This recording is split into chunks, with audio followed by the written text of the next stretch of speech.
Assalamualaikum warahmatullahi wabarakatuh. Salam Om Swastiastu, Namo Buddhaya, dan salam kebajikan. Halo semua, perkenalkan nama saya Danjila Zahra Putri MS dari Universitas Negeri Makassar, Prodi Pendidikan Teknik Informatika, kelas PTK dengan NIM 2502095000019. Baik, pada video kali ini saya akan melakukan wawancara mengenai demokrasi pemilihan langsung. Tanpa perlu berlama-lama, langsung saja kita mulai wawancaranya. Assalamualaikum warahmatullahi wabarakatuh. Selamat pagi Pak, maaf mengganggu waktunya. Sebelumnya terima kasih Bapak karena sudah bersedia meluangkan waktu untuk saya. Di sini saya ingin mewawancara Bapak mengenai demokrasi pemilihan langsung yang masih relevan dengan sila keempat. Sebelumnya boleh perkenalkan diri Bapak? Baik, terima kasih atas kesempatan untuk dilakukan wawancara. Nama saya adalah Nasruddin, SPD MPD. Tugas keharian saya adalah Kepala UPTD SMPN 17 Bardu. Sekarang ini berdomisili di Bardu. Baik Pak, untuk mengefisienkan waktu, langsung saja saya mulai ke pertanyaan yang pertama, yaitu dari sudut pandang Bapak, apakah pemilihan langsung ini sudah benar-benar menghasilkan pemimpin yang bijak dan mementingkan kepentingan masyarakat? Pemilihan umum yang kita anut di Indonesia ini adalah merupakan pemilu yang berarti pemilihan langsung, umum, bebas, dan rahasia. Ya, secara kebijakan atau aturan kenegaraan bahwa kita telah menganut sistem pemilihan umum itu, namun berjalan secara baik, pemilihan umumnya berjalan secara baik, seluruh masyarakat dilibatkan secara individu untuk menyalurkan suaranya di TPS-TPS.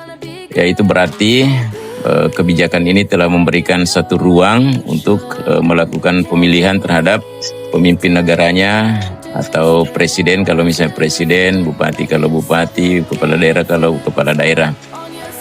Ya, namun yang menjadi kenyataan kalau dipertanyakan apakah sistem pemilu ini sudah menghasilkan pemimpin yang baik, ya jawabannya tentu masih jauh dari harapan kita. Ya, karena terbukti pemilu yang menghasilkan presiden misalnya pada periode yang lalu sebelum sekarang ini itu bukan menghasilkan sesuatu yang memenuhi kepentingan dan harapan masyarakat, tapi justru pemimpin itu menghasilkan banyak polemik ataukah kegaduhan ataukah sorotan-sorotan masyarakat. Ya, itu semua menunjukkan bahwa apa yang dihasilkan dari pemilu itu belum sesuai dengan ekspektasi kita selaku masyarakat Indonesia. Ya, namun secara konseptual sudah mencerminkan nilai-nilai Pancasila, tapi hasil yang kita harapkan itu masih jauh dari harapan yang kita inginkan atau kita cita-citakan bersama. Baik. Oh, begitu. Kan di dunia pendidikan kita sering menekankan yang namanya musyawarah nih Pak. Nah, menurut Bapak, cara memilih pemimpin secara langsung ini sudah mencerminkan nilai keempat belum? Atau justru malah bertentangan? Kalau bertentangan sih tidak. Ya, jadi pemilihan langsung itu sudah merupakan cerminan dari musyawarah. Hasil kesepakatan kita di dalam menyalurkan pendapat dan pemikiran selaku warga negara Indonesia. Ya, namun seperti itu tadi saya katakan bahwa apa yang kita harapkan dari hasil pemilu itu sebagai satu implementasi atau pengejawantahan dari nilai-nilai Pancasila, terutama nilai keempat, nilai musyawarah, itu sudah terlaksana dengan baik. Ya, namun pemilihan itu belum menghasilkan sesuatu yang kita harapkan bersama. Tapi secara konseptual, kalau dipertanyakan apakah ini sudah mencerminkan nilai Pancasila, jawabannya iya. Oke, baik. Baik Pak, terima kasih atas semua jawaban-jawaban yang telah Bapak berikan, dan terima kasih karena telah meluangkan waktunya untuk saya. Terima kasih banyak, sukses kembali. Ya, nanti. Baik, selamat malam Kak. Maaf mengganggu waktu jam istirahatnya. Sebelumnya terima kasih karena telah bersedia meluangkan waktunya untuk saya. Di sini saya ingin mewawancara Kakak mengenai demokrasi pemilihan langsung. Sebelumnya, boleh perkenalkan diri Kak? Nama saya Nur Fadillah. Baik, langsung saja ke pertanyaan yang pertama, yaitu menurut Anda apakah informasi tentang calon pemimpin yang beredar saat ini sudah cukup jelas untuk membantu masyarakat memilih dengan bijak? Menurut saya, informasi tentang calon pemimpin yang beredar sekarang ini sebenarnya sudah cukup banyak, terutama dari media sosial dan berita. Tapi seringkali informasinya campur aduk, ada yang benar, ada yang tidak. Jadi masyarakat kadang bingung membedakan mana yang objektif. Informasinya ada, tapi belum sepenuhnya jelas atau terarah untuk membantu memilih dengan lebih bijak. Baik Kak, lanjut ke pertanyaan berikutnya. Lalu menurut Kakak, cara memilih pemimpin secara langsung ini sudah terasa adil atau belum? Apakah masih ada yang perlu diperbaiki dari pemilihan langsung ini? Kalau menurut saya, sistem pemilihan langsung itu sudah lumayan adil karena semua orang bisa memilih sesuai keinginannya. Tapi kadang masih terasa kurang karena banyak orang yang pilih hanya karena ikut-ikutan tanpa benar-benar tahu calon pemimpinnya. Jadi kesannya belum sepenuhnya musyawarah atau mempertimbangkan baik-baik sebelum memilih. Baik Kak, terima kasih karena sudah menjawab pertanyaan-pertanyaan dari saya. Maaf karena telah mengganggu waktunya malam-malam. Baik, sekarang di sini saya bersama dengan Kak Fajri. Sebelumnya terima kasih Kak karena telah meluangkan waktunya untuk saya. Di sini saya ingin mewawancarai Anda mengenai demokrasi pemilihan langsung yang masih relevan dengan sila keempat. Untuk mengefisienkan waktu, langsung saja ke pertanyaan yang pertama, itu dalam pelayanan publik kan kita menjunjung prinsip musyawarah dan mufakat. Nah, menurut Anda cara memilih secara langsung ini sudah mencerminkan nilai keempat Pancasila atau belum?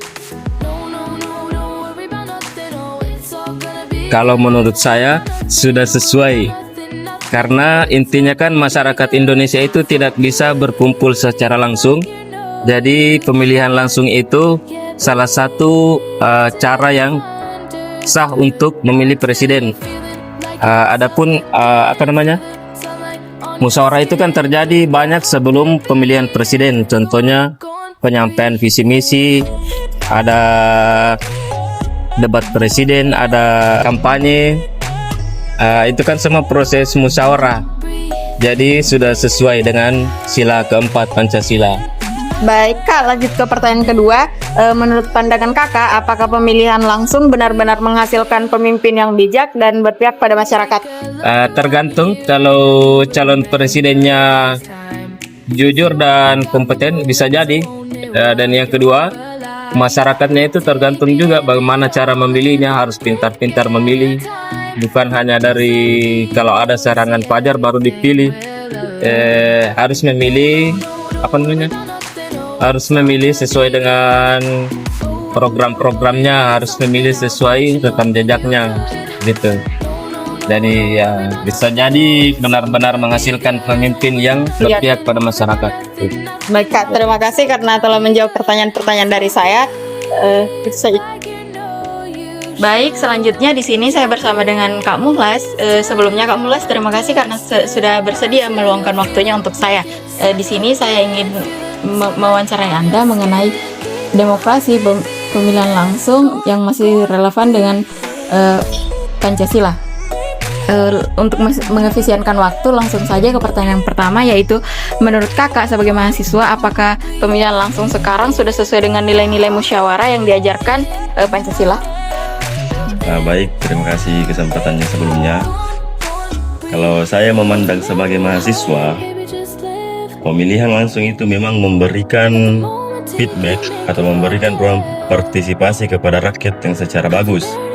Tetapi kalau kita menggunakan sistem musyawarah, idealnya sistem musyawarah itu kita menggunakan dialog, pertimbangan bersama dan upaya untuk mencapai mufakat. Nah, tetapi pemilihan langsung itu menekankan kepada kompetensi suara yang lebih banyak. Bukan berarti untuk mencapai mufakat atas kepercapaian bersama. Nah, jadi pemilihan secara langsung tidak bertentangan, tetapi juga tidak sepenuhnya mewakili nilai musyawarah. Nah, mungkin itu saja jawaban yang sempat saya berikan.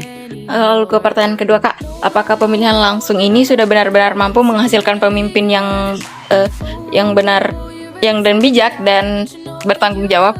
Nah, kalau menurut saya, pemilihan langsung itu memiliki kompetensi untuk menghasilkan pemimpin yang bijak dan bertanggung jawab. Tetapi, hal itu sangat bergantung kepada kualitas pemilihan dan ekonomi politiknya. Beberapa alasan mendukung potensi tersebut. Salah satunya itu, rakyat dapat memilih langsung berdasarkan visi, jejak rekam, dan karakter calon. Mungkin itu yang sempat saya berikan jawabannya. Baik Kak, terima kasih karena sudah meluangkan waktunya untuk saya. Baik, untuk wawancara terakhir saya di sini bersama dengan Kak Lia. Sebelumnya terima kasih Kak karena telah bersedia meluangkan waktu untuk saya. Untuk mengefisienkan waktu, untuk pertanyaan pertama itu, menurut Anda apakah masyarakat saat ini sudah benar-benar memahami pentingnya musyawarah sebelum memilih pemimpin? Menurut saya belum ya, karena musyawarah sendiri kan dia bisa dibilang pembicaraan antara dua orang. Nah, sedangkan untuk kesepakatan antara dua orang. Nah, sedangkan untuk masyarakat sendiri itu, masyarakat awam kadang mereka itu kurang memahami apa sih itu pentingnya pengambilan keputusan bersama. Kadang mereka masih mendebatkan keputusan satu sama lain seperti itu. Lalu menurut Anda seberapa besar Anda merasa suara masyarakat saat ini benar-benar didengar dalam pemilihan langsung? Kalau untuk pendapat saya sendiri,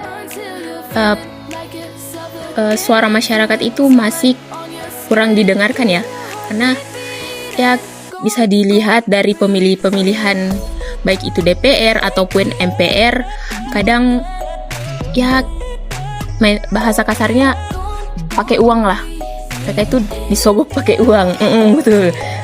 Jadi bisa dikatakan para calon ini belum sama sekali percaya sama keputusan masyarakatnya sendiri. Nah, begitupun dengan masyarakatnya. Mereka ini kadang dibungkam dengan uang tersebut, seperti itu. Baik Kak, terima kasih atas jawaban-jawaban yang telah Kakak berikan. Sama-sama.